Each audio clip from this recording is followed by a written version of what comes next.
Donc, j'ai dit ça, c'est la contraception. Et regarde, il y a un monsieur qui est en train de faire du mouvement de va-et-vient avec son bras droit et qui a un morceau un appareil comme ça avec son bras gauche.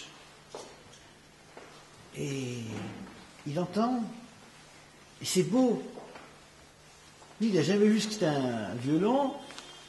C'est une découverte pour lui. Et il voit que les gens, sous l'effet de la musique et peut-être de l'alcool, commencent à taper dans les mains, puis à chantonner.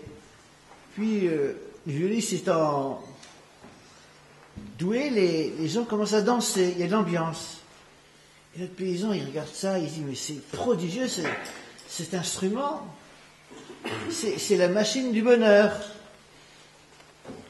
Il faut absolument que je m'achète cet appareil. Il suffit qu'il fasse des mouvements de va-et-vient, et tout le monde est heureux, tout le monde danse, chante. Il regarde, c'est magnifique. Au bout d'un certain temps, il n'en peut plus, il s'approche du violoniste. Écoutez, monsieur, je vous achète votre appareil, votre prix sera le mien.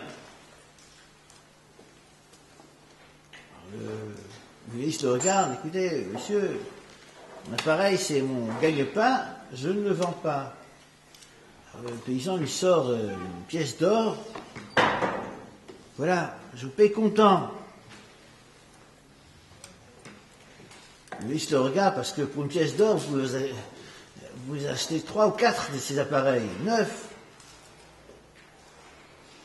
Laissez-moi tranquille. Le paysan, il croit que c'est pas assez, il faut augmenter la dose. Je te donne 2. Monsieur, je suis en train de travailler, laissez-moi travailler. 3, 4. Monsieur, je vais me fâcher, vous me dérangez. Le paysan ne sait plus quoi faire. Il va dire, ça va être un appareil magnifique. Écoutez, je donne 5, 6. Monsieur, je vous le dis gentiment, laissez-moi travailler. Le paysan, il ne sait plus quoi faire. Il retourne chez le violoniste, il dit, écoutez, monsieur, j'ai une dernière proposition à vous faire. Mais c'est à prendre ou à laisser. Voilà, j'ai dans ma poche 20 pièces d'or. Ne poussez pas plus loin les enchères, j'ai pas plus. Là, le violoniste, il comprend que le paysan est sérieux. Et donc,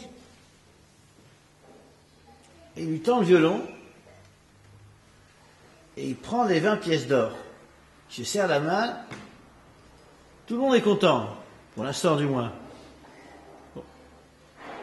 Notre paysan, il prend la route de retour. Et arrivé dans sa ferme, il appelle sa femme. Bobonne, j'ai trouvé la clé du bonheur. Elle le regarde. Qu'est-ce qu'il a encore fait, mon mari? Et tu lui dis, tu vas voir, c'est prodigieux.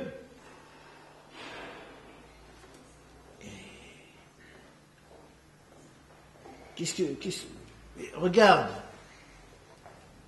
Et le monsieur, il prend son violon, il le fixe sur le mur dans le salon de la ferme.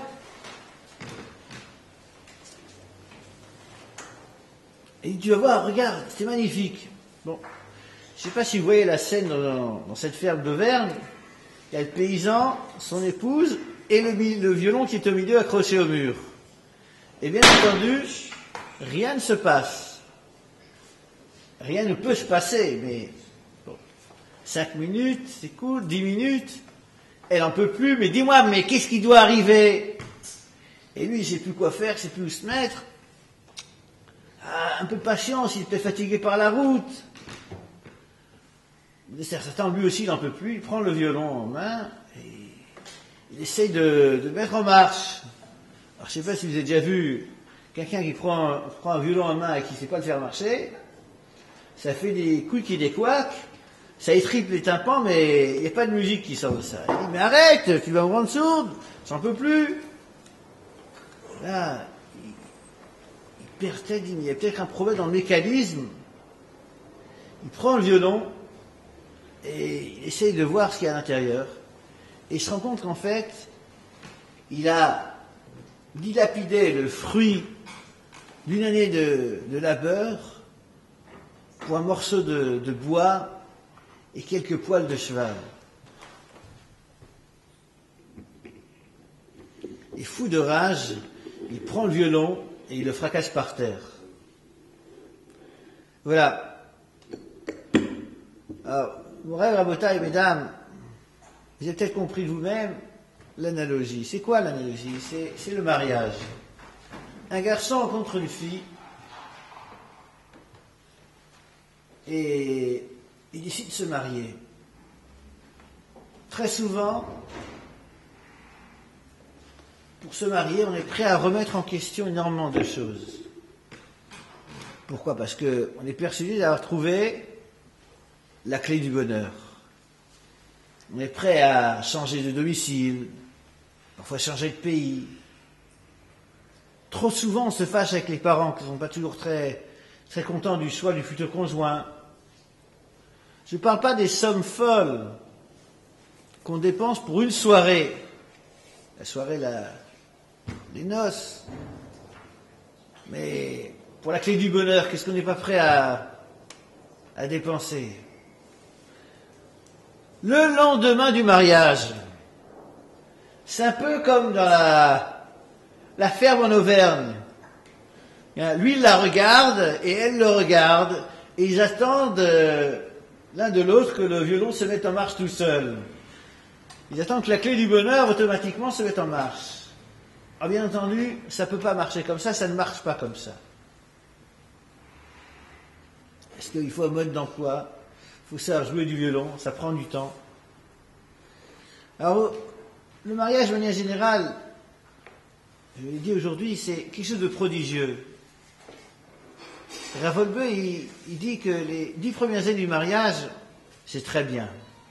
La deuxième décennie, c'est beaucoup, beaucoup mieux. La troisième décennie, c'est l'extase. Maintenant, au sein de la vie du mariage, du couple, on a parlé cet après-midi de certains aspects.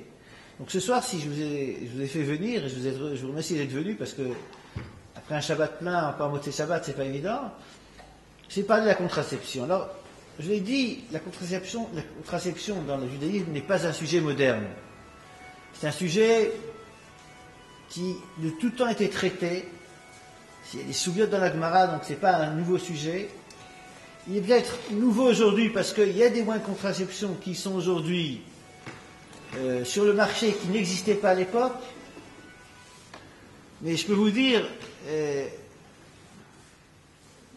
peut-être vous décevoir, mais je pense que vous le savez comme moi, il y a aujourd'hui, il n'y a pas de moyen de contraception idéal.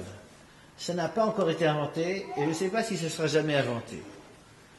Donc ce qu'on va voir au fur et à mesure, c'est d'abord l'approche générale